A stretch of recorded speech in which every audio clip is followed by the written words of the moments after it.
que les hommes haïssent les hommes pour aimer les péchés, le Fils de l'homme est le péché pour aimer les pécheurs. La suprématie de ton nom. Je m'engage à suivre Jésus. J'ai compris qu'il est la vie. Il s'appelle les chemins des vies. Il assure toute ma vie. Il est les bons bergers. Ma vie dépend de lui, mon Jésus. Jésus, le bon berger. Jésus, mon rédempteur. Jésus, mon seul sauveur.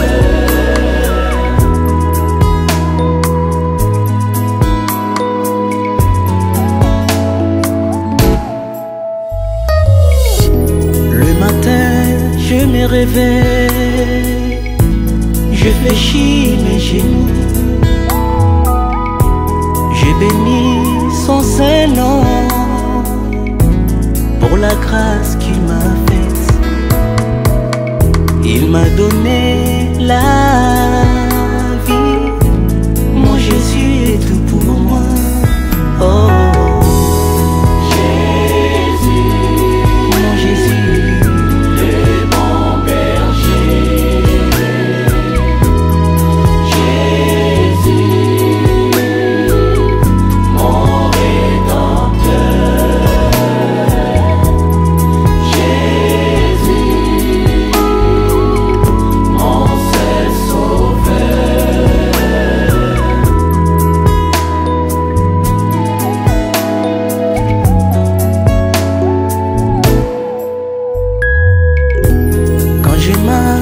Dans la vallée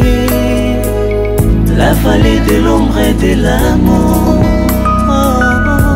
je ne crains aucun mal, mon berger veille sur moi. Sa houlette, son bâton me rassure, il est mon berger, mon Jésus.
La main cachée,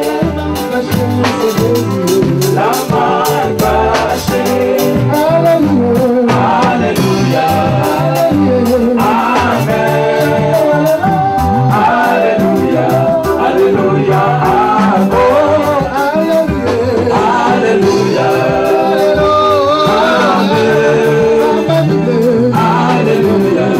Alléluia, Alléluia,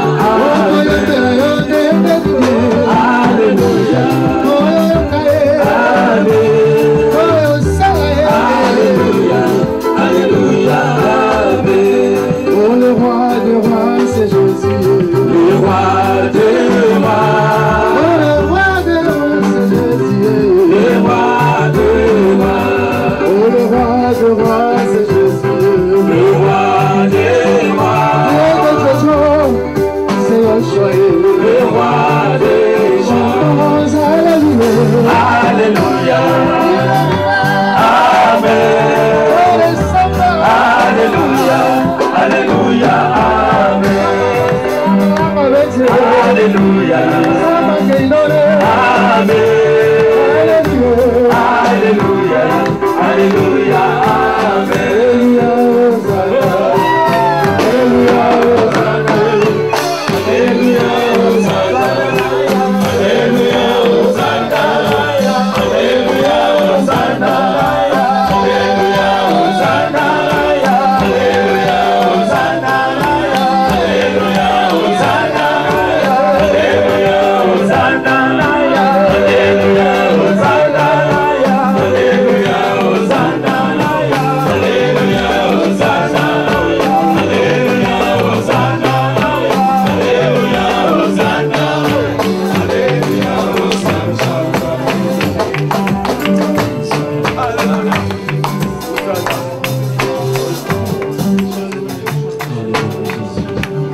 Amen. Gloire à Dieu, que le Seigneur vous bénisse. Amen. Malgré le temps, mais nous sommes là. Amen. Que le Seigneur vous bénisse. Sans plus tarder, j'aimerais inviter le pasteur à son père.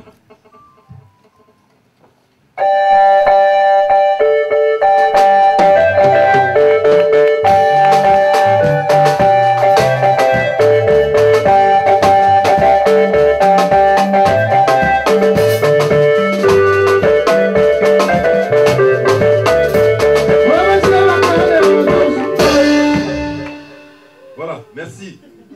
Bonsoir à toutes et à tous. Bonsoir. Bienvenue dans la maison du Seigneur. Alléluia. Nous sommes très heureux de passer ce temps dans la présence du Seigneur. Et c'est une grande chose, c'était vraiment une grande joie pour nous de nous retrouver encore ce soir. Nous avons commencé ce temps depuis hier. Et ce soir, c'est notre deuxième soirée, notre deuxième réunion sur ce thème de la vie de l'Église que l'homme de Dieu a reçu la responsabilité de pouvoir nous partager au travers des Saintes Écritures. Amen. Bien, nous avons été bénis par sa première intervention où il nous a posé le fondement pour nous rappeler qu'est-ce qu'est l'Église. Parce que souvent on entend l'Église, on croit que c'est une institution comme les autres. Mais au travers des Saintes Écritures, hier soir, nous avons vu que l'Église était la volonté de Dieu, était l'émanation du Seigneur lui-même, c'est lui le fondateur de l'Église. Et l'homme de Dieu nous a expliqué ainsi qui composait l'Église. Il nous a dit que nous étions, les membres de l'Église étaient une population sortie, une population mise à part. Alléluia. Nous sommes une population mise à part. Le Seigneur nous a cherchés dans ce monde, dans cette population du monde, mais il nous a mis à part pour un but précis, pour un projet qu'il a lui-même pour nous. Amen. Et ce soir, sans que je puisse monopoliser la parole, il interviendra dans la deuxième partie et nous apportera ce que le Seigneur a mis sur son cœur pour nous. Mais auparavant, j'aimerais honorer les hommes de Dieu qui sont là parmi nous et vous bénir aussi, vous qui êtes venus au milieu de nous. Mais les hommes de Dieu ont fait les déplacements et nous aimerions les honorer et bénir le Seigneur. Amen. J'aimerais que nous puissions bénir le Seigneur et acclamer le Seigneur pour la présence de toute cette pléiade d'hommes de Dieu. Alléluia. Amen.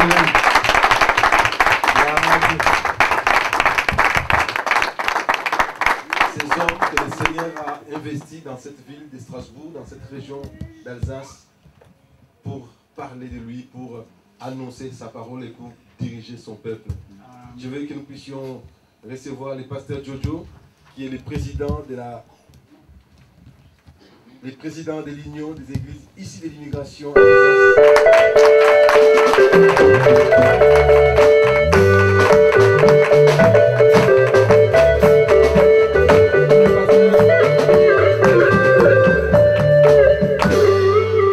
Il n'est pas seul, j'ai vu la révérende à ses côtés, la révérende.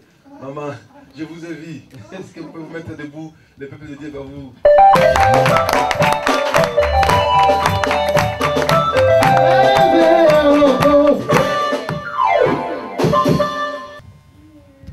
Le pasteur José Mata, le pasteur Malonga, voilà. Et le bien-aimé qui nous accompagne, que le Seigneur vous bénisse. Soyez les bienvenus dans la maison du Seigneur. Vous n'êtes pas étrangers, vous êtes dans la maison de votre Père. Amen. Amen. Et nous nous réjouissons, comme je l'ai dit hier, de cet état d'esprit, de la mentalité du royaume qui règne parmi les hommes de Dieu à Strasbourg. Nous prêchons le même Christ, nous travaillons pour le même royaume. Voilà pourquoi nous avons compris que nous devons nous unir. Nous devons nous tenir la main pour travailler ensemble pour que l'évangile et que le royaume de Dieu avance dans cette région d'Alsace où le Seigneur nous a placés. Amen. Amen. Voilà. Cela étant dit, j'aimerais inviter l'homme de Dieu pour qu'il nous apporte les messages de l'évangile. Mais auparavant, nous allons nous mettre debout et nous disposer et prier le Seigneur au travers de ces temps d'adoration, de quelques heures d'adoration que le groupe de louanges a prévu pour nous préparer, pour disposer notre cœur, afin de recevoir cette parole de Dieu. Que nous puissions nous concentrer, que nous puissions oublier tout ce que nous avons passé au long de cette journée, mais nous puissions fermer nos yeux, vraiment nous concentrer pour écouter cette parole. Il va recommander ce temps de méditation de la parole de Dieu sous le regard de notre Père. Deus da paz, Deus de misericórdia, nosso Pai. Queremos te agradecer neste momento, Pai, pela sua presença na nossa presença. Pai, queremos te dizer que muito obrigado pela sua presença no nosso meio, Pai. Neste momento, Pai, viemos te adorar, louvando, bendizendo teu santo nome. Pai, queremos deixar o homem, teu servo, nas suas mãos. Pai, sabemos que o homem não só de pão que vive, mas sim de toda a palavra que sai da sua boca, meu Pai. Então, Pai, venha capacitar o teu servo. Pai, venha em seu nome, que ele possa dirigir, Pai, a sua santa palavra. Abre, Pai, nossas mentes. Abre nossos corações, Pai, para que possamos receber do bom agrado tudo que possa vir, Pai, da sua parte. Te agradecemos, meu Deus, Pai. Obrigado, Pai. Obrigado pela noite de hoje. Obrigado, meu Deus. Amém. Amen. Acclamons le Seigneur. Je invite le nom de Dieu.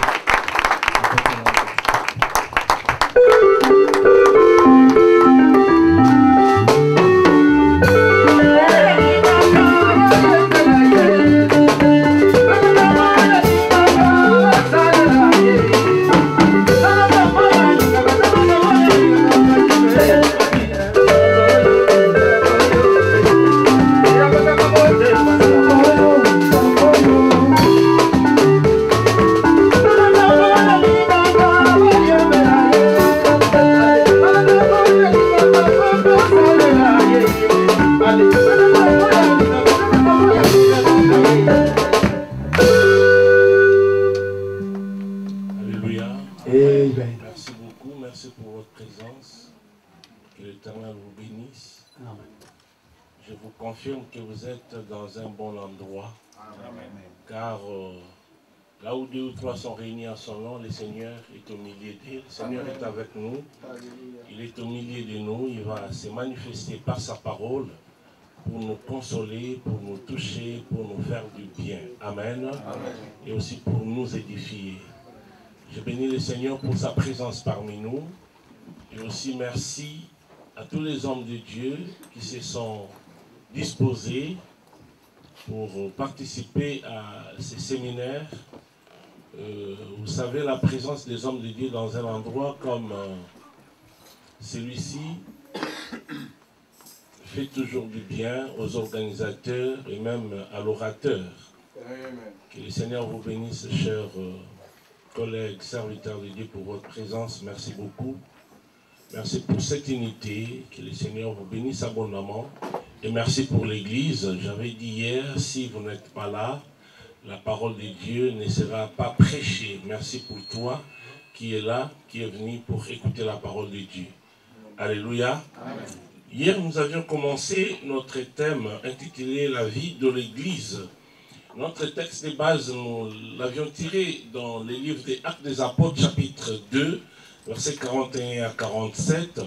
Il y avait deux passages. Le deuxième était Actes des Apôtres, chapitre 4, versets 32 à 37. C'est là qu'on a essayé d'exploiter la pensée du Seigneur par rapport à notre thème, qui est la vie de l'Église. Nous avions hier parlé de la définition de l'Église. Nous avons compris c'est quoi l'Église. L'Église, c'était, comme je l'avais dit hier, dans la pensée de Dieu. Et cette pensée, Dieu l'a donnée aussi. Il a manifesté cette pensée au milieu de son peuple. Déjà, les enfants d'Israël qui étaient en Égypte étaient le peuple de Dieu. Vous savez, bien aimé dans le Seigneur, Dieu a créé le monde. Il a tout créé. La Bible nous dit, chaque jour que Dieu créait, il disait, tout était bon. Mais les derniers jours, après avoir créé l'homme, Dieu n'a plus dit que tout était bon, mais il a dit que tout était très bon, à cause de la présence de l'homme. Dieu a prouvé vraiment son amour. Il s'est investi, il s'est donné lui-même pour créer un homme. L'homme, c'est-à-dire quelqu'un qui pouvait prendre sa place pour gérer tout ce que Dieu avait créé. Dieu était dans la joie de créer l'homme. C'est pour cette raison même que Dieu n'a pas placé l'homme dans l'eau. L'homme ne vit pas dans l'eau. Dieu n'a pas placé l'homme dans la forêt. L'homme ne vit pas dans la forêt.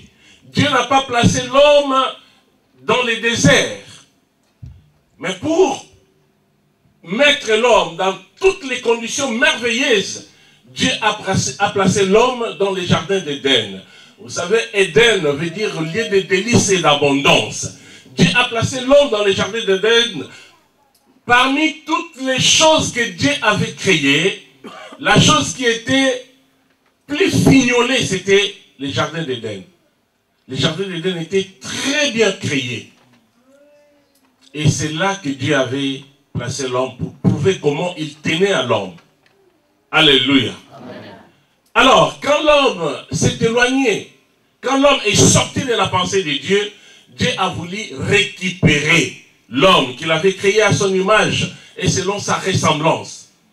Et pour récupérer l'homme, Dieu a envoyé son fils Jésus-Christ. Mais Jésus est venu après. Avant que Jésus ne vienne, Dieu a fait des tentatives pour récupérer l'homme. Par les prophètes, par les sacrificateurs, par le roi, par ses serviteurs. Mais vous savez, les sacrifices que l'homme faisait pour restaurer sa relation avec Dieu n'a pas pu ôter la puissance du péché dans la vie de l'homme. Il fallait à tout prix que le Seigneur vienne. Mais avant que Jésus ne vienne, Dieu avait déjà cette pensée. Vous savez, quand Dieu a choisi Abraham, Abraham était l'échantillon de ce que Dieu voulait avoir. La pensée de l'Église a commencé déjà depuis que Dieu avait choisi Abraham. Quand l'homme s'est écarté de la présence de Dieu pour récupérer l'homme, Dieu est allé choisir Abraham comme échantillon. Il voulait par Abraham avoir un peuple. Et le peuple que Dieu voulait avoir, c'était déjà la pensée de l'Église. Le peuple d'Israël était déjà la pensée de l'Église. Alléluia. Mais cette pensée était concrétisée le jour de la Pentecôte. Quand le Saint-Esprit est venu, Pierre a prêché, 3000 personnes étaient converties et l'Église a commencé officiellement sur la terre. Donc c'est vraiment la pensée de Dieu. Car Dieu voulait à tout prix avoir un peuple. Et aujourd'hui, le peuple de Dieu, ce n'est plus seulement Israël. Aujourd'hui, le peuple de Dieu, c'est l'Église. Alléluia. Amen. Nous sommes le peuple de Dieu. Et la Bible dit, heureuse la nation dont l'Éternel est Dieu. Nous sommes heureux. Parce que nous avons comme Dieu éternel. Éternel est notre Dieu. Heureuse la nation dont l'Éternel est leur Dieu. Alléluia. C'était juste pour vous préparer à entrer dans ce que nous voulons commencer aujourd'hui. Hier, nous sommes arrivés au point où nous parlions de... À part la définition, nous avons commencé à parler des activités de l'Église parce qu'on a dit que la vie, c'est l'ensemble des activités. L'ensemble des activités. Quand on parle de la vie de l'homme, c'est l'ensemble de l'activité de l'homme dès sa naissance jusqu'à sa mort. C'est ça la vie de l'homme. Tout ce que l'homme fait depuis qu'il est né jusqu'au jour où il mourra. La vie, c'est ça. L'ensemble des activités de l'homme dès sa naissance jusqu'à la mort. Quand nous parlons de la vie de l'Église, c'est tout ce qui se passe dans l'Église. C'est tellement vaste. Mais nous sommes en train d'essayer de résumer, de parler de l'essentiel pour exploiter notre thème. Alors, hier, nous avions commencé à parler des activités de l'Église. Nous avons vu que tout était résumé par la persévérance. J'ai essayé de définir la persévérance. La persévérance, c'est l'action de demeurer ferme et constant dans un sentiment, dans une résolution. La persévérance, c'est être ferme dans ce qu'on a entrepris. Et la Bible dit, les gens qui ont cru, les premiers membres de cette église, quand la prophétie fut concrétisée, les 3000 personnes qui furent converties étaient ensemble. Et ils persévéraient. Ils persévéraient dans plusieurs choses. Ils persévéraient dans les enseignements des apôtres. Ils persévéraient dans la prière. Ils persévéraient dans la communion fraternelle. Et ils persévéraient dans la fraction du pain. Amen. Ils persévéraient dans la fraction du pain. Et c'est là que nous nous sommes arrêtés hier. Aujourd'hui, nous voulons commencer la mission de l'Église. Dans la vie de l'Église, il y a une mission. Dieu n'a pas créé son Église en vain. Mais en créant l'Église, en instituant l'Église, Dieu a donné aussi une mission à l'Église. Alors, quelle est la mission de l'Église? L'Église a une mission énorme, bien aimée dans le Seigneur. Dans sa mission, l'Église est appelée à accomplir des grandes choses dans ce monde. Parce que l'Église, vous savez, c'est comme l'ambassade de Dieu. Alléluia. L'Église, c'est l'ambassade de Dieu. C'est la représentation de Dieu sur la terre, l'Église. Il est au ciel, théoriquement, parce que Dieu est partout, mais théoriquement, nous savons que Dieu est au ciel. Il est au ciel, mais sur la terre, il est représenté par l'Église. C'est l'ambassade de l'Éternel. Amen. Amen. Il y a un verset dans la Bible qui nous désigne, nous serviteurs de Dieu, nous enfants de Dieu, comme les ambassadeurs du Christ. Dans 2 Corinthiens, chapitre 5. La Bible dit que nous sommes les ambassadeurs du Christ et nous avons une mission à partir du 18e verset. 2 Corinthiens, chapitre 5, verset 18. Nous sommes ambassadeurs du Christ. Nous avons une mission. Notre mission, c'est d'aider les gens à être réconciliés avec Dieu en tant qu'ambassadeur. Et l'Église, c'est l'ambassade. C'est la représentation du ciel sur la terre. Alléluia. L'Église doit se comporter de la sorte pour prouver au monde que nous sommes réellement l'ambassade de Dieu. Alléluia. Nous sommes la représentation de Dieu. Sur la terre, l'Église représente Dieu. Il faut que quand les gens viennent à l'Église, sentent la présence de Dieu, comprennent que nous sommes venus dans la présence de Dieu. Nous n'allons pas dans un centre, dans un, comment est-ce qu'on appelle ça? Dans un mutuel où nous sommes rassemblés pour cotiser l'argent ou pour faire quoi que ce soit, mais nous allons ce n'est pas un cercle culturel, l'église. C'est la représentation du ciel sur la terre. Alléluia. Amen. Amen. Alors, la mission de l'église. Parlons de la mission de l'église, bien aimé dans le Seigneur. La première mission de l'église, c'est prêcher le salut. Prêcher le salut. Le salut. Le salut, c'est le fait d'épargner quelqu'un qui était en danger. Quand on parle du salut, c'est enlever quelqu'un dans un danger quelconque. Épargner quelqu'un qui était au danger. C'est ça le salut. Il y a des choses importantes à connaître dans cette première mission de l'Église qui consiste à prêcher le salut. Vous savez, le salut, c'est comme le travail que les pompiers font quand une maison est en feu. Les pompiers sont censés de sauver les gens qui se retrouvent dans cette maison. Le fait de sauver, de faire sortir les gens de la maison en incendie, en feu, afin que ces gens ne meurent pas. C'est ça, en fait, la pensée du salut. Nous épargner de la mort, nous sauver, nous écarter de la mort. Et ça, c'est la première mission de l'Église. La Bible dit que le monde entier est sous la puissance du diable. Le diable règne dans ce monde. Vous savez, il a même dit, le diable a même dit à notre Seigneur Jésus-Christ, si tu te prosternes devant moi, je te donnerai le monde. Il s'identifie lui-même comme étant le propriétaire du monde. Qui lui a donné ce monde? Satan n'a pas créé le monde. Le monde a été créé par Dieu. Mais lui, il se met comme le propriétaire du monde. Il est audacieux, le diable.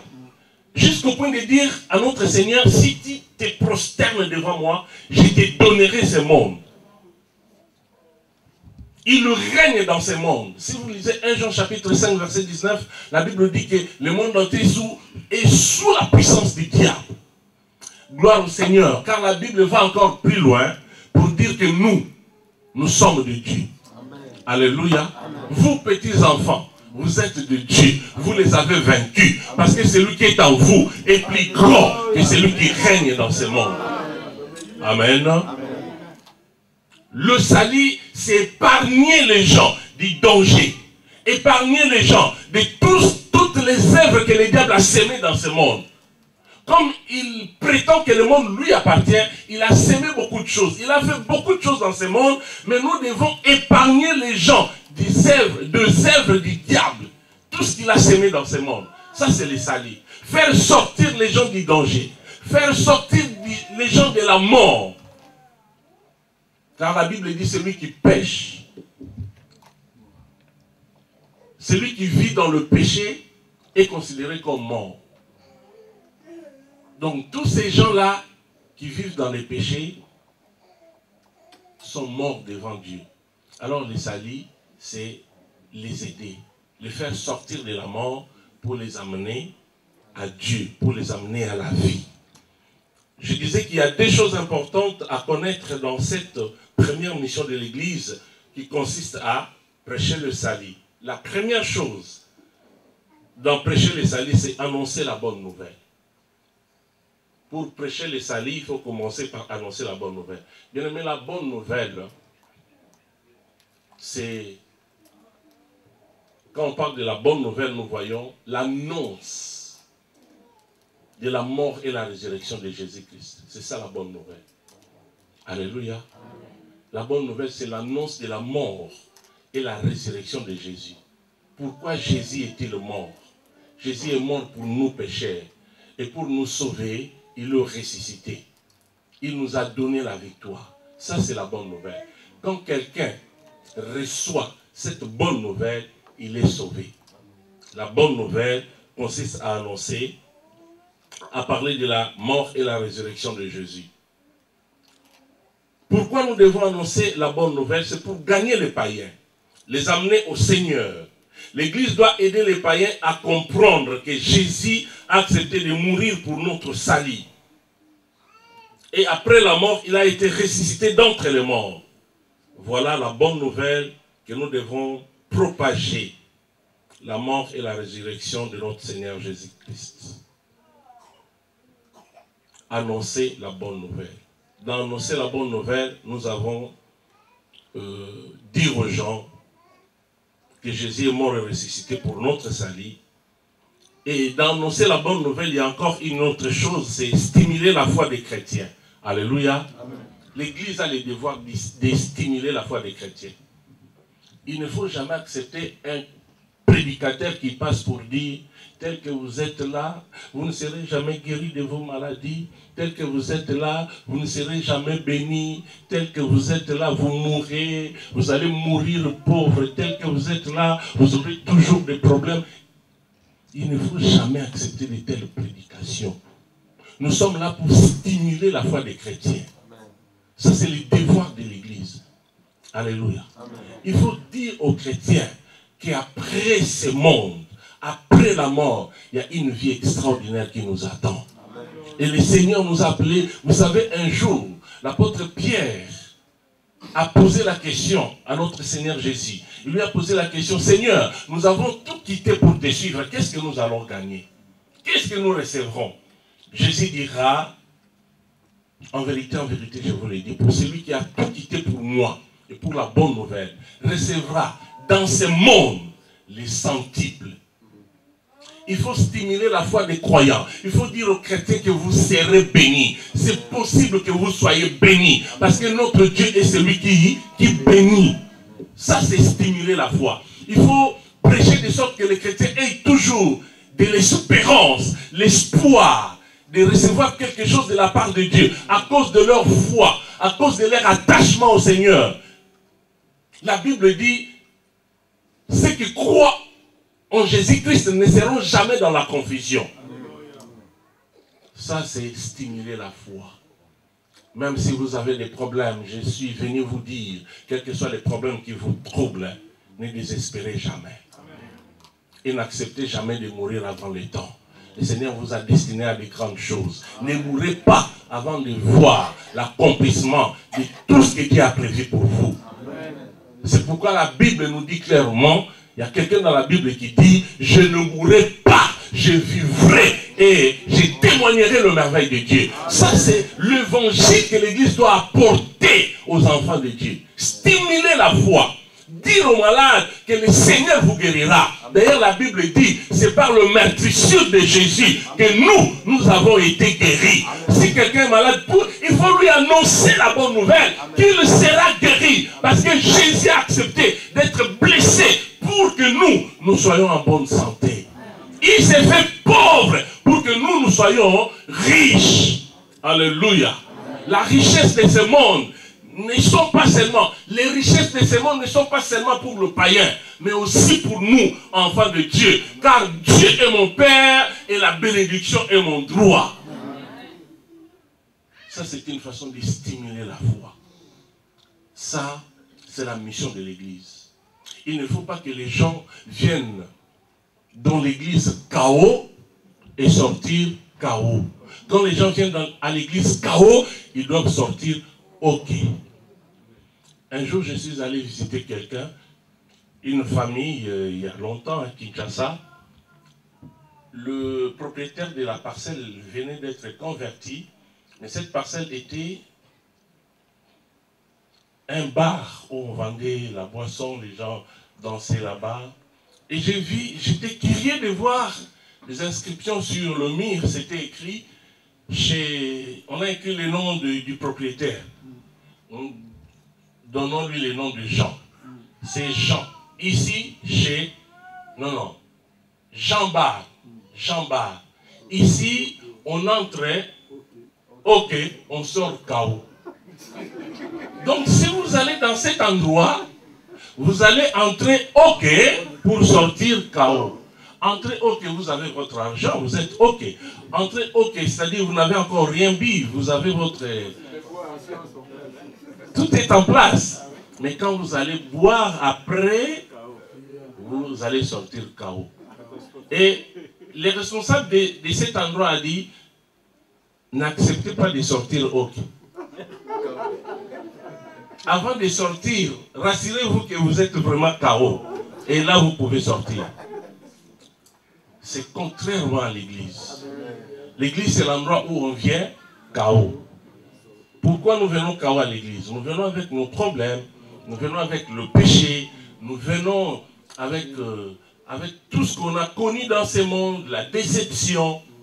Mais quand nous allons sortir, nous sortons OK parce que nous avons rencontré le Seigneur. Amen. Ça, c'est le devoir de l'église. Il faut aller dans un endroit où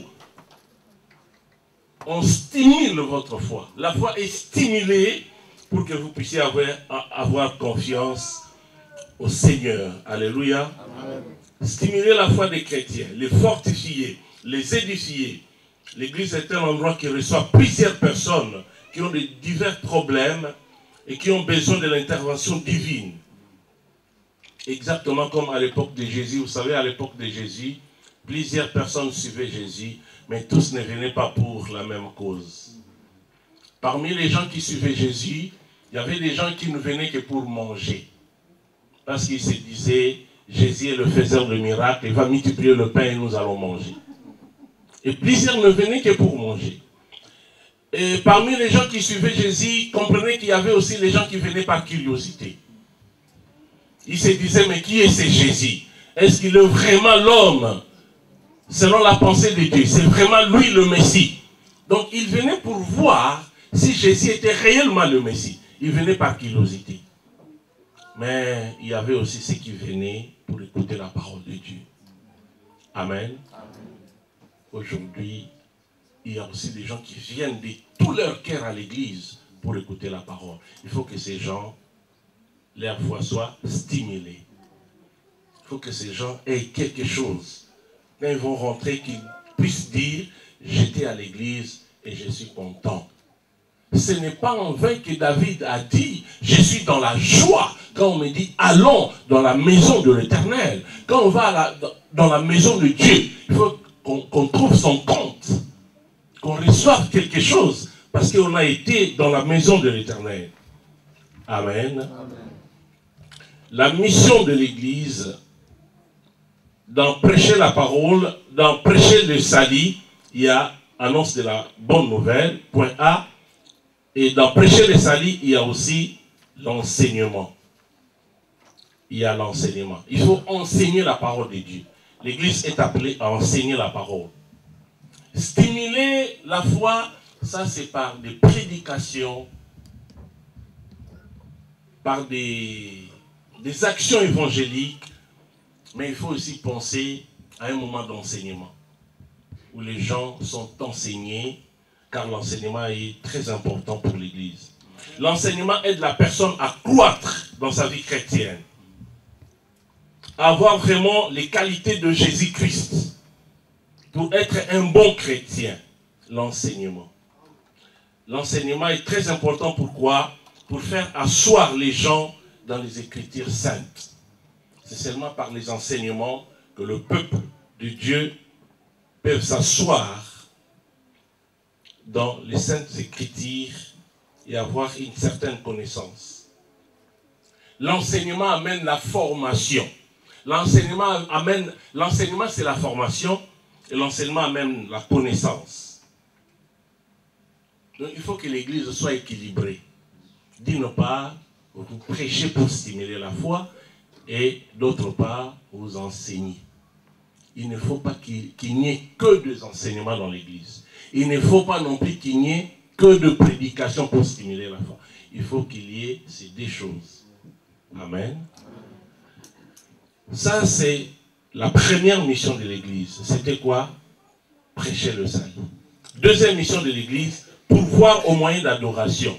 L'Église est appelée à aider le peuple de Dieu à savoir comment adorer Dieu. La Bible nous dit dans Jean chapitre 4, verset 23 à 24, l'heure vient, elle est déjà venue, où les vrais adorateurs adoreront le Seigneur en esprit et en vérité. Ça, c'est le temps. C'est le temps pour nous d'adorer le Père en esprit et en vérité. mais c'est le devoir de l'Église. C'est à l'Église de nous montrer comment adorer notre Dieu en esprit et en vérité. Quand on parle de l'adoration, ce n'est pas seulement le fait de danser. Parce qu'il y a des gens, quand il y a la louange, ils dansent, mais ils pensent à autre chose. Ils pensent à d'autres chansons. C'est pourquoi il y a la confusion dans nos églises. Il y a des gens qui dansent, mais vous vivez vraiment les nombolo dans la louange. Les nombolo dans la louange. Donc, quelqu'un qui danse,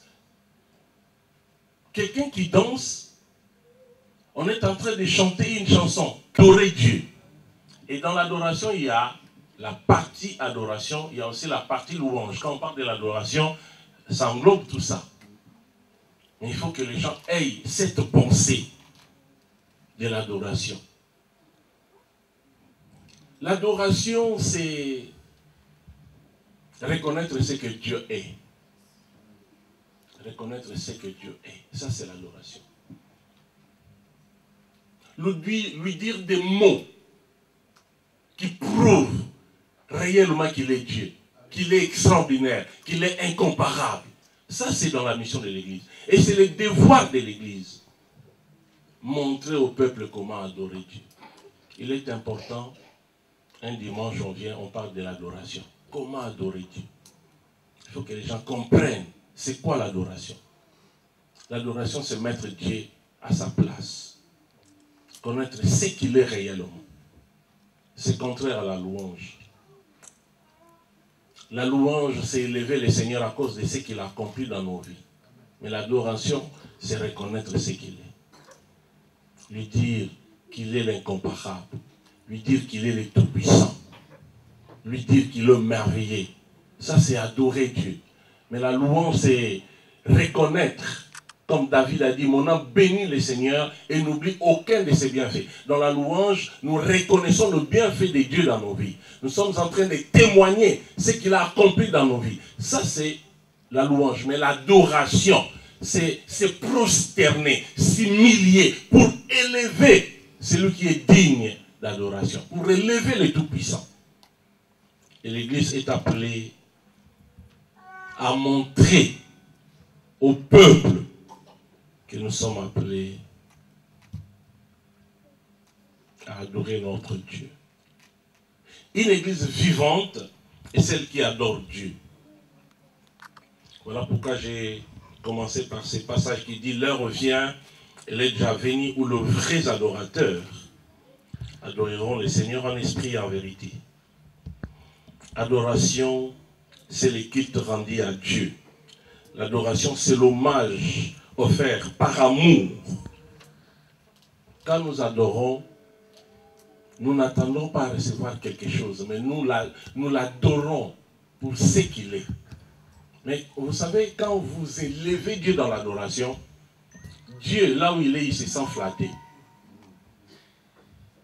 Il se sent flatté, il se dit, vous savez que Dieu nous a créés à son image et selon sa ressemblance. Les sentiments que nous avons, nous l'avons reçu de Dieu. Quelque part, Dieu a aussi des sentiments.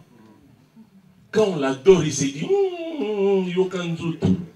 ça me fait du bien d'être adoré comme ça. Et il se manifeste, il descend, il opère parce qu'il a été adoré. Alléluia. Il faut savoir adorer notre Dieu. L'adoration, c'est le culte rendu à Dieu, l'hommage offert par amour. Celui qui adore prouve qu'il est vraiment amoureux de Dieu. Car l'adoration, c'est fait par amour. Celui qui adore prouve qu'il est amoureux de Dieu. Il faut adorer le Seigneur. Même vous-même chez vous à la maison, il faut savoir adorer. L'adoration est importante. L'Église doit aider les membres à savoir comment flatter Dieu dans l'adoration. Comment les pousser à agir par les moyens de l'adoration. L'adoration, permettez-moi le terme, c'est comme un bébé que sa mère est en train de caresser. Un bébé entre les mains de sa maman. Quand on adore Dieu, il se sent vraiment dans sa peau. Il se sent honoré. Et Dieu aime l'adoration. Notre Dieu aime l'adoration. L'adoration, rien que l'adoration. Amen. Amen. Et quand il se sent touché par l'adoration, il descend, il intervient, il touche, il console, il délivre, il guérit et il bénit parce qu'il a été adoré. L'Église doit aider ses membres à expérimenter la présence de Dieu pendant les cultes par l'adoration. Amen. Hommes de Dieu, apprenons aux membres comment adorer Dieu. C'est très important. Ça, c'est la deuxième mission de l'Église. Troisième mission de l'Église, pourvoir à la communion fraternelle. L'Église doit avoir des stratégies pour aider ses membres à vivre la communion fraternelle. Il faut avoir des stratégies. Pourvoir à la communion fraternelle. Ça, c'est un point que j'ai beaucoup développé hier. L'Église est une famille bien-aimée dans le Seigneur. L'Église n'est pas un cercle culturel, mais l'Église est une famille.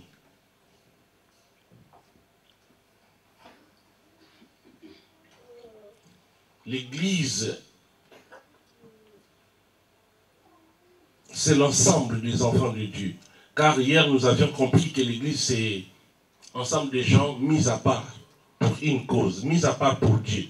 Et aujourd'hui, nous sommes en train de voir pourquoi Dieu nous a mis à part. C'est pour le salut, c'est pour l'adoration, c'est pour l'enseignement, tout ça, c'est aussi pour la communion fraternelle. Marc chapitre 10, versets 28 à 30. Tout à l'heure, j'ai évoqué ce passage où Jésus dira à Pierre, « Celui qui a tout quitté pour moi recevra dans ces siècles les centiples. Il recevra même de frères, il recevra des sœurs, il recevra de mères. Dans l'Église, nous nous retrouvons dans la famille. Amen. Amen.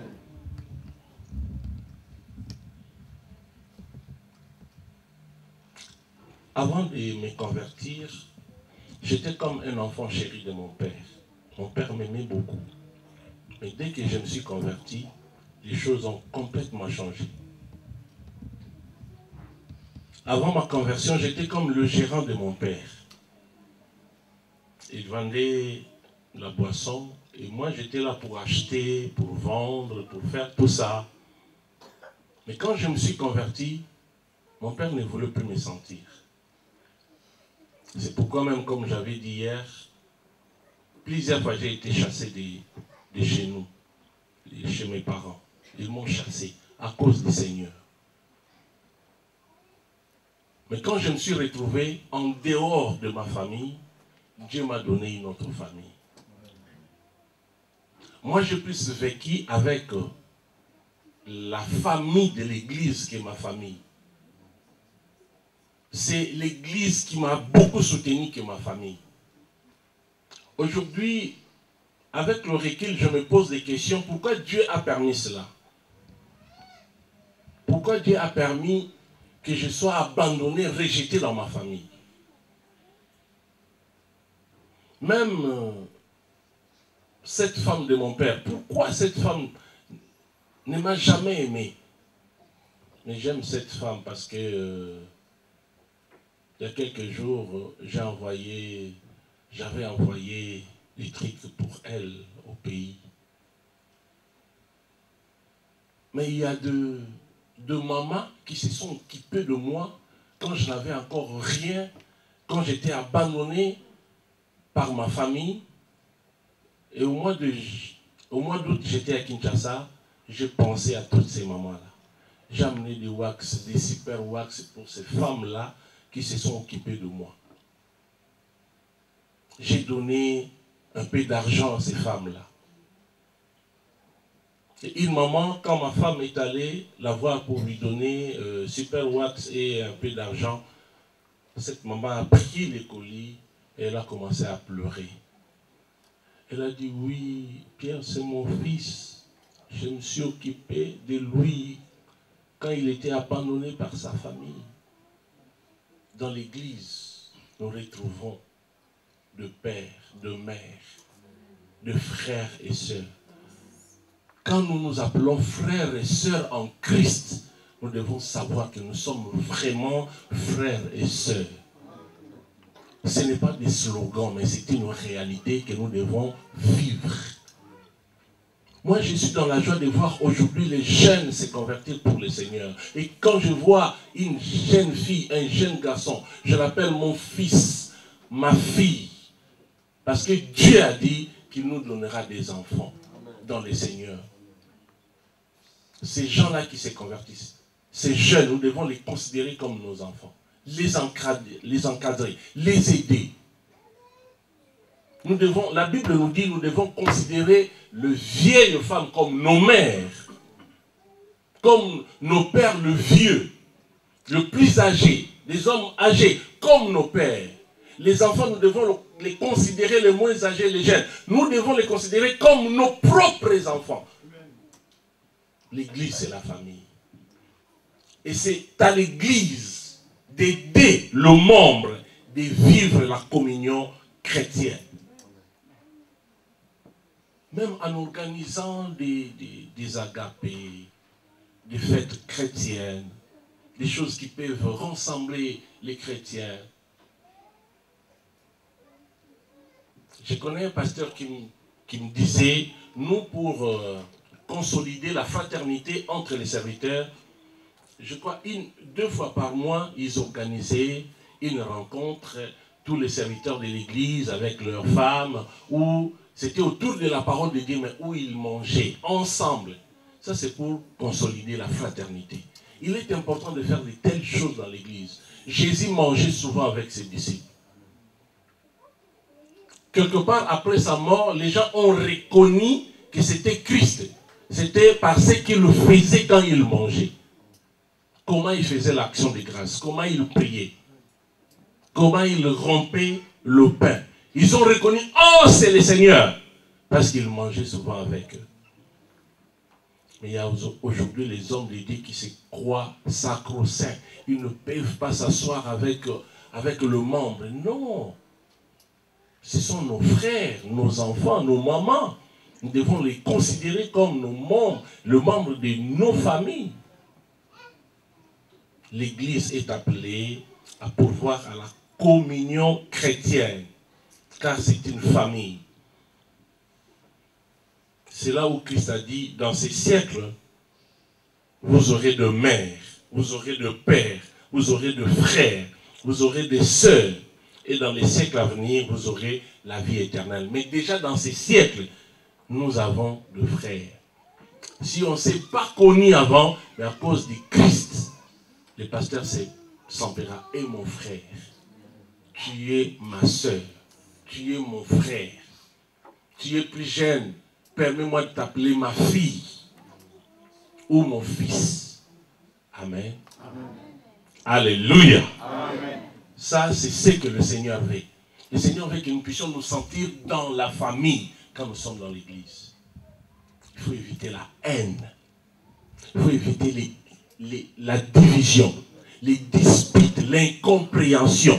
Ça, ce sont les semences sataniques que le monde amène à l'église. Mais à l'église, il faut que la fraternité puisse régner, la compréhension, la complémentarité. Parce que tous nous formons un corps qui est le corps de Jésus-Christ. Alléluia. Alléluia. C'est pourquoi j'avais dit dans Marc chapitre 3, verset 31-35, Jésus a dit, voici mes frères, voici mes sœurs, car tous ceux qui font la volonté de mon Père, ce sont là mes frères, mes sœurs, ainsi de suite.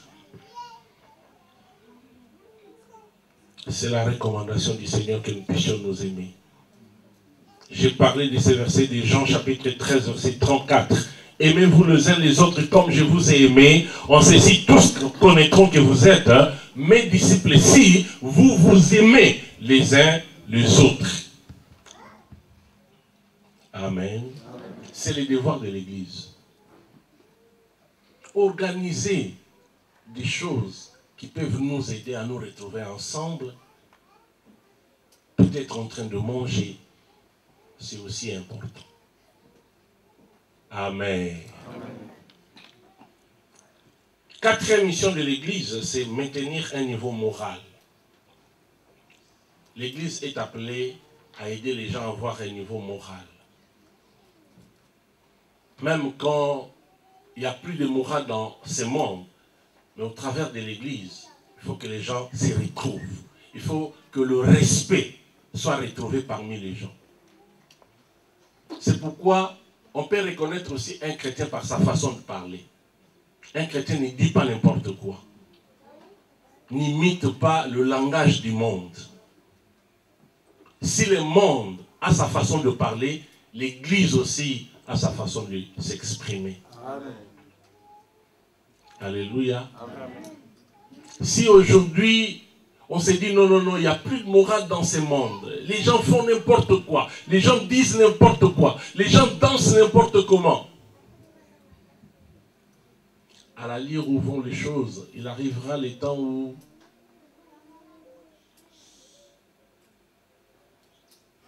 la musique en général, les gens vont commencer à chanter nu.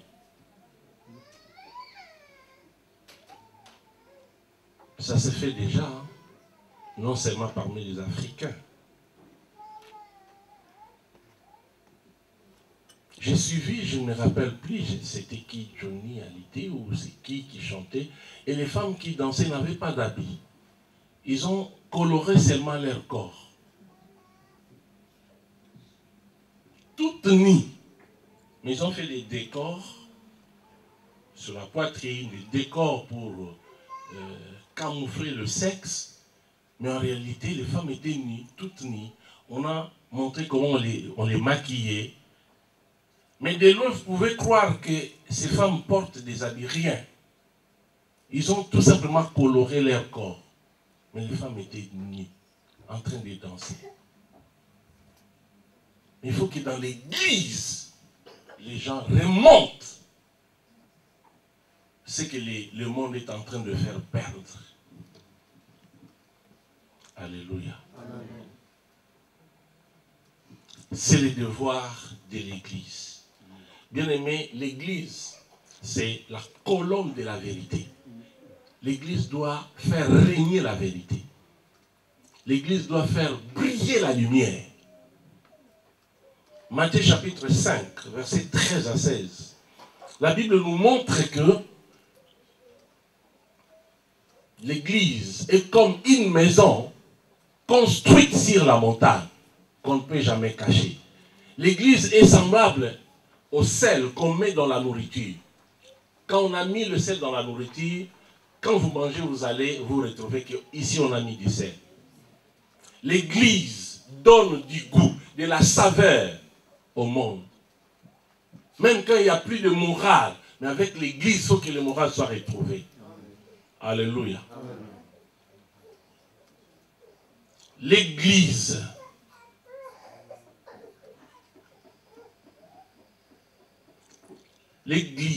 a pour devoir d'aider les gens à marcher dans la lumière et être des modèles pour les autres. Les membres de l'église sont appelés à être des modèles pour les gens du monde. C'est ainsi que le monde sera gagné pour le Seigneur. Mais nous voyons le contraire aujourd'hui. Quelqu'un a dit, j'ai cherché le monde, je l'ai trouvé dans l'église. C'est un écrivain africain, camerounais, qui a écrit un livre. Il a dit, j'ai cherché le monde, je l'ai trouvé dans l'église. Et avant d'écrire cette phrase, il donne un témoignage. Il faisait partie d'un groupe des évangélistes. Ils avaient la mission d'aller évangéliser dans un village. Ils sont arrivés dans ces villages, ils ont commencé à évangéliser. Les gens ont crié à la parole de Dieu. Les gens du village ont accepté Christ. C'était la joie dans ces villages. Les gens ont abandonné le fétiche, tout ça, la sorcellerie. C'était vraiment la joie.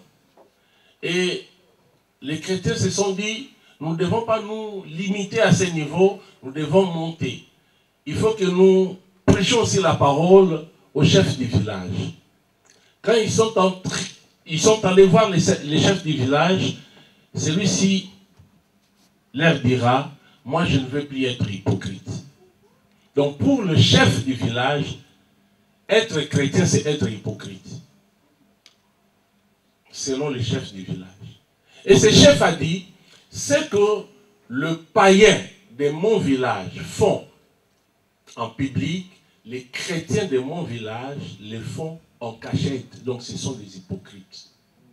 Même s'ils remplissent des églises, mais ils le font la même chose que le païen. Ils le vivent comme le païen. Mais sauf qu'eux, ils le font en cachette. Donc moi, je ne vais pas devenir hypocrite.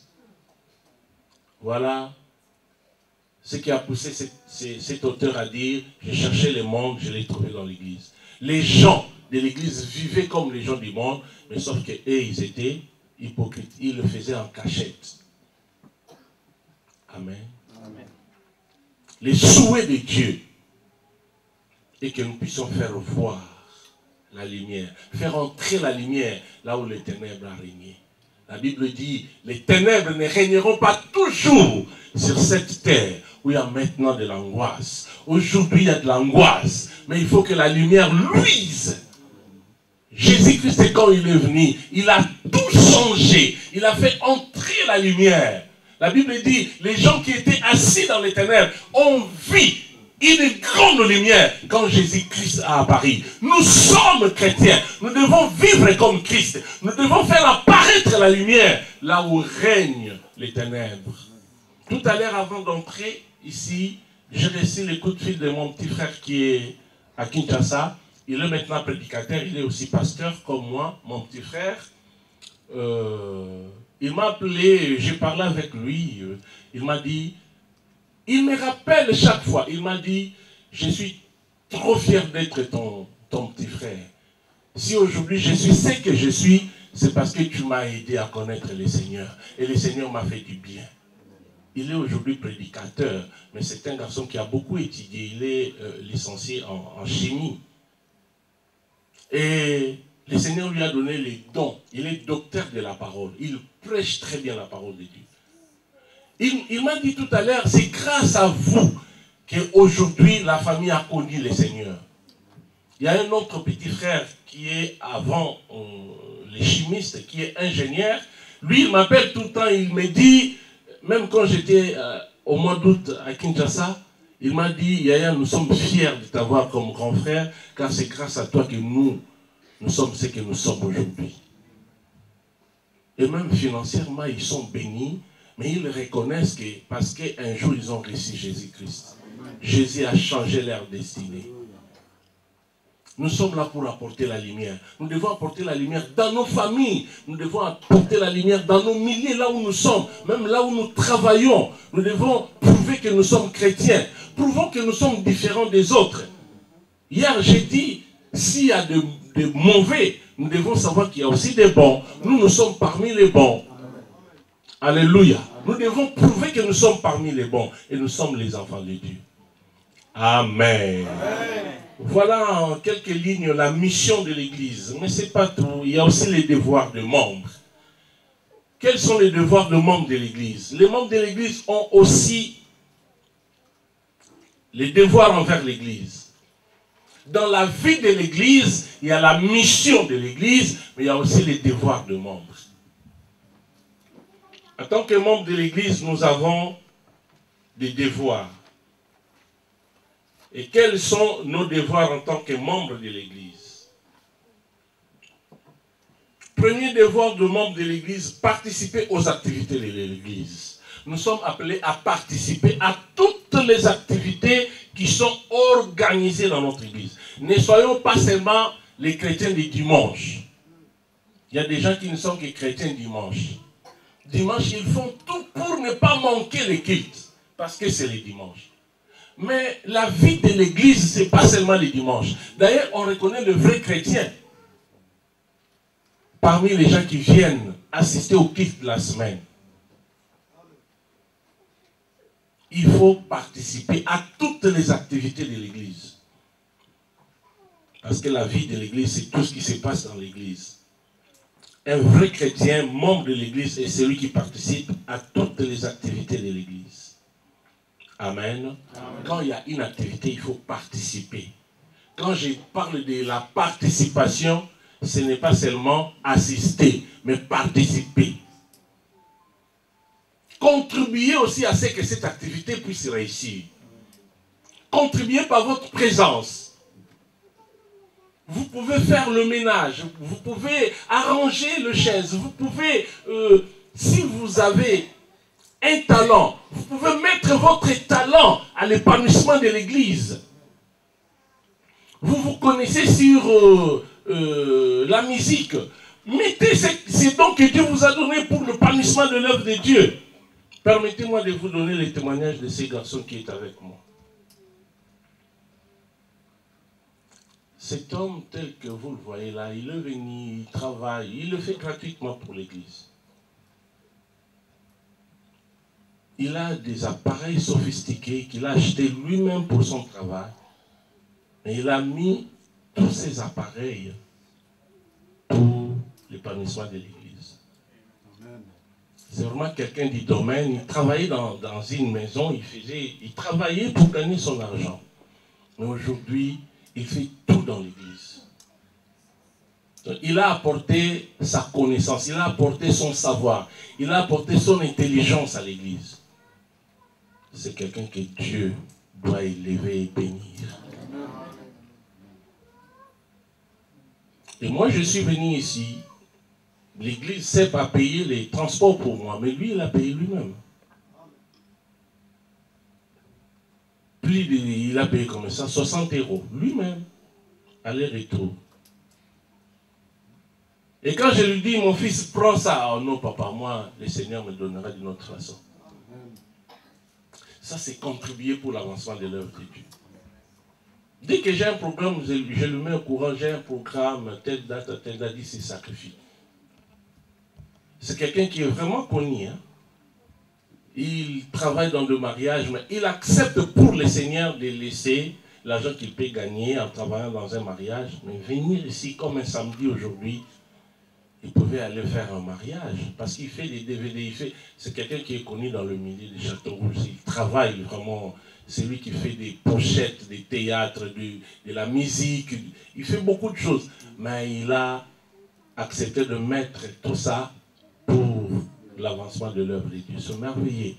Si vous avez un don, mettez votre don pour l'épanouissement de l'œuvre de Dieu. Je m'excuse, je l'ai dit par témoignage. C'est important, bien aimé dans le Seigneur. C'est vraiment important de travailler pour Dieu. C'est ce que j'appelle ici participer. Vous êtes intelligent. Mettez votre intelligence à l'église pour que cette église puisse aller de l'avant. Pour que l'église du Seigneur puisse aller de l'avant. C'est ça, participer. Tout ce que vous avez, vous pouvez le mettre au service de Dieu. Il y a un verset dans 1 Pierre chapitre 4, verset 10 qui dit, comme des bons dispensataires des diverses grâces, que chacun mette au service des autres les dons qu'il a reçus.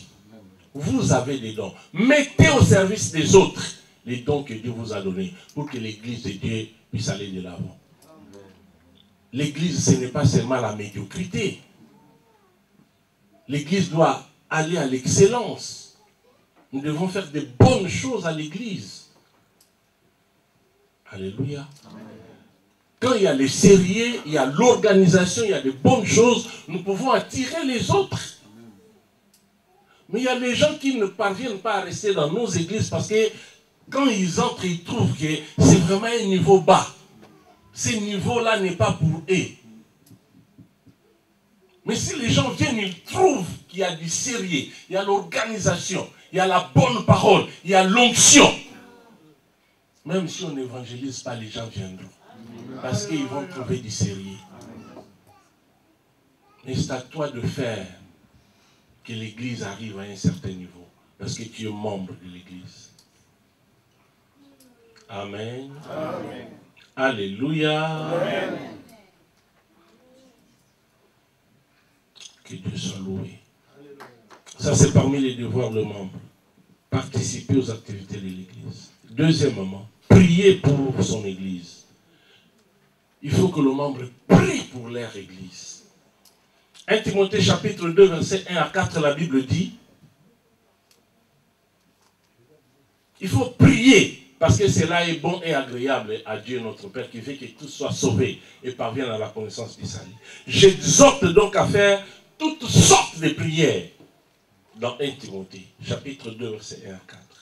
Et si vous allez dans Ephésiens chapitre 6, versets 18 à 20, l'apôtre Paul dit, faites en tout temps toutes sortes de prières par l'Esprit.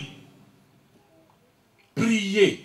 Dans 1 Timothée, on nous dit de prier pour le roi, prier pour ceux qui sont élevés en dignité, prier pour les serviteurs de Dieu, prier pour tout le monde, prier pour le membre de l'Église. Et dans Ephésiens, l'apôtre Paul dit, priez aussi pour moi, afin que je puisse avoir la facilité de bien présenter l'évangile de Jésus-Christ. Nous sommes appelés à prier même pour la croissance de l'Église. Nous sommes appelés à prier pour tous les problèmes de l'Église. Nous sommes appelés à prier pour la bénédiction dans l'Église. Nous sommes appelés à prier pour le serviteur de Dieu. Nous sommes appelés à prier pour tout le membre. La prière. Et toujours parmi les devoirs de membres, il y a aussi contribuer pour l'épanouissement de votre Église. Vous devez contribuer. Contribuer pour l'épanouissement de votre Église. Contribuer financièrement pour que cette Église puisse aller de l'avant. C'est aussi le devoir de membre de l'Église. Dans Malachie chapitre 3, du 7e au 12e verset, Dieu se plaint. Il dit, vous êtes des menteurs, vous êtes en train de me tromper. Est-ce qu'un homme peut-il tromper Dieu? Mais vous me trompez. Vous n'amenez pas vos dîmes. Et la Bible dit, amenez vos dîmes dans la maison de l'Éternel. Bien-aimés, aujourd'hui, vous êtes dans une église où vous êtes nourris spirituellement par la parole de Dieu, mais vous n'avez jamais donné votre dîme à l'église. Il y a même des gens qui sont aujourd'hui dans nos églises ici en Europe, qui envoient leur dîme au pays, en Afrique. Ça se passe chez nous. Il y a des gens qui sont à l'église, ils sont nourris là, mais la dîme c'est au pays. Il a un prophète qui prophétise pour lui, qui lui dit, voici dans ta famille il y a de telles choses. Et à la fin du mois, la dîme, c'est le prophète. La Bible ne dit pas ça. La Bible dit amener dans la maison du trésor. La dîme c'est pour la maison de Dieu. Doit contribuer à ce que la maison ne manque de rien. Vous voulez bénir un homme de Dieu, cherchez autre chose que la dîme. Vous pouvez le faire, mais pas la dîme. Vous donnez au prophète les dons volontaires, mais pas la dîme. La dîme, c'est dans l'église où vous êtes membre. Alléluia. Il y a des gens qui s'habillent très bien. Si on vous regarde, vous êtes bien habillés. Mais quand ça sera le moment des offrandes, vous viendrez pour donner 1 euro. L'offrande, c'est prouver notre amour envers Dieu. Quand nous donnons, donnez, il vous sera donné. Contribuer pour l'épanouissement de l'œuvre de Dieu, c'est aussi ça, financièrement. Dîmes, offrandes et autres. L'église a besoin de payer la salle. Vous devez contribuer, participer. Et vous êtes aussi appelés à soutenir, si vous avez des moyens, le serviteur de Dieu. Galates chapitre 6, verset 6, la Bible dit, celui à qui on annonce la parole de Dieu fasse part de tous ses biens à celui qui l'annonce. Si moi Apôtre Paul est allé plus loin. L'apôtre Paul a dit, si je vous donne des choses spirituelles, est-ce que je n'ai pas droit de bénéficier de vos biens matériels? Les serviteurs de Dieu ont droit à la richesse que Dieu nous a donnée. Ils ont droit. Selon la pensée de la Bible dit, celui à qui on enseigne la parole fasse part de tous ses biens. Donc tout ce que tu peux recevoir, tu le partages avec ton pasteur. Ça, c'est selon la pensée de Dieu. Fasse part de tous ses biens à celui qui annonce la parole. Et aujourd'hui, l'égoïsme est développé dans l'Église. À l'église primitive, il n'en était pas ainsi. La Bible nous montre que les gens qui vendaient leurs biens et amenaient l'argent à l'église. C'est pourquoi il n'y avait aucun indigent dans cette église primitive. Amen. Amen. Alléluia. Amen.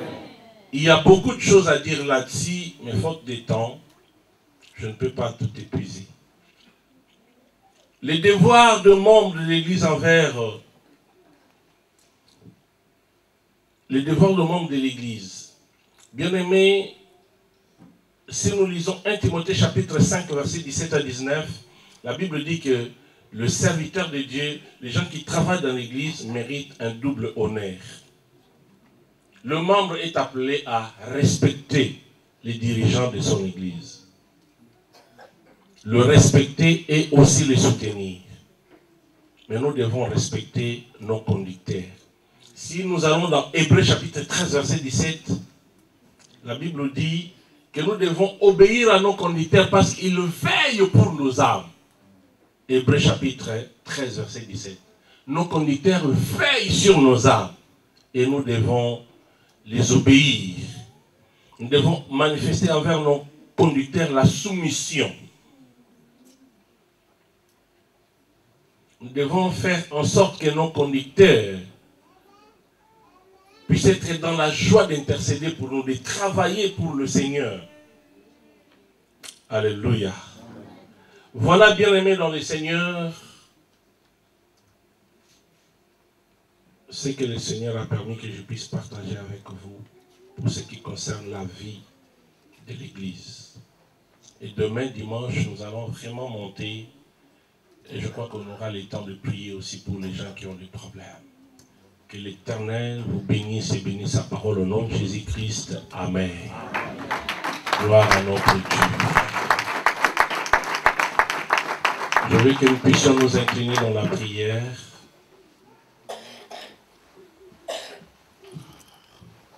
Les yeux sont fermés devant notre Père de Dieu.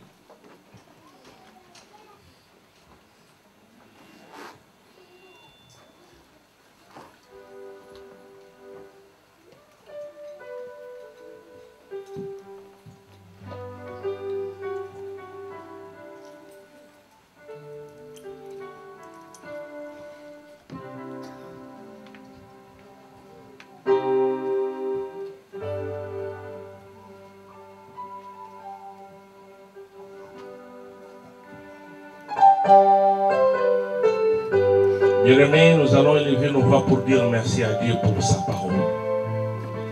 Nous allons remercier le Tout-Puissant, car c'est lui qui nous a parlé.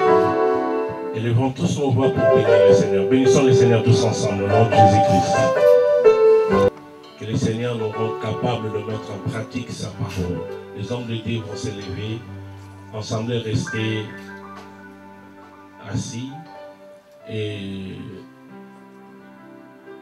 les hommes de Dieu vont élever la voix, intercéder pour nous, afin que le Seigneur nous fasse grâce de pouvoir vivre, connaître les choses que nous avons connues. Nous avons appris que le Seigneur nous aide à le mettre en pratique.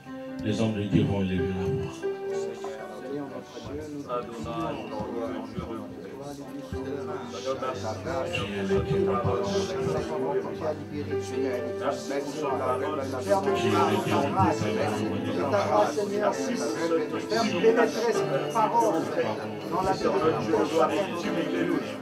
Que ton esprit, que ton enfant amène cette parole au plus profond de l'être de chacun dans les noms puissants de Jésus. Ô Père, ouvre l'esprit, ouvre l'entendement et permets à chacun d'appliquer cette parole, que cette parole fusionne avec sa vie, afin que cette parole devienne une pratique quotidienne dans sa vie de tous les jours. Seigneur, merci, car ta parole a une capacité innée de se réaliser. Et nous croyons qu'elle se réalisera dans la vie de chaque personne ici présente, dans le nom de Jésus.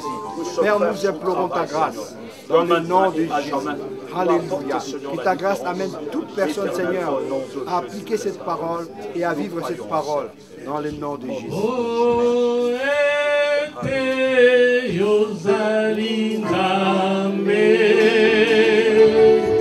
Yole ki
Singalinga mafuta na yo oyo bolingo monene Yesu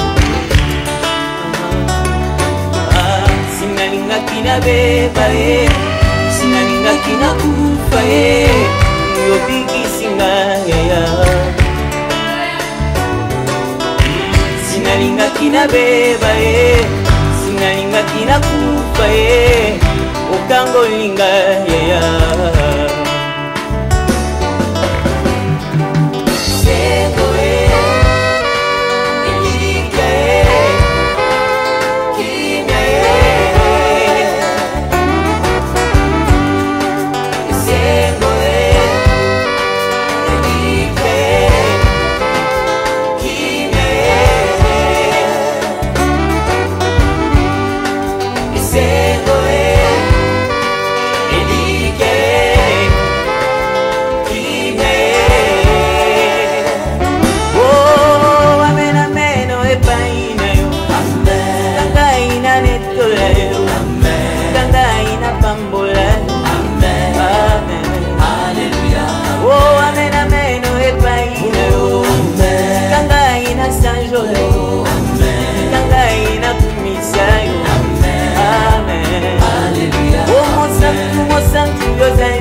motema nanga